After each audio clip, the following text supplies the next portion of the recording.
বলেছিলাম না কম টাকার মধ্যে ভালো খাবারের জন্য আমাদের সান্তাহারই সেরা। আমি চ্যালেঞ্জ করে বলতে পারি আশেপাশের 2-4টা শহরের মধ্যে আমাদের সান্তাহারের মতো এত কম টাকায় ভালো খাবার দিতেই পারবে না। এতদিন সান্তাহারের মধ্যে অনেক কম টাকায় ফাস্ট ফুডের ভিডিও দেখিয়েছি, আজ দেখাবো মাত্র 10 টাকায় আনারস মাখা। সান্তাহারের মধ্যে আপনারা কি এই মামাকে চিনেন? প্রায় 1 মাস আগে এই মামার কাছ থেকে আমি মাত্র 10 টাকায় আনারস মাখা খেয়েছিলাম। অন্য কোনো শহরে হলে তো মাত্র 10 টাকায় মজার আনারস মাখা কেউ খাওয়াইতো না। আর দেখেন সান্তাহার শহরে মাত্র 10 টাকায় আনারস মাখার আপনার শহরে আনারস মাখা সর্বনিম্ন কত টাকায় বিক্রি করে?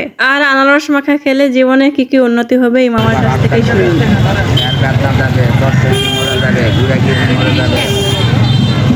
আর কি মরবে জীবনে?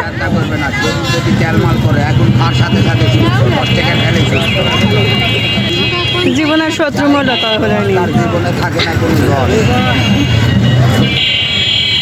জীবনের শত্রু মরলে হলো নি, শত্রুই মরবে না তাহলে লাভ কি হবে?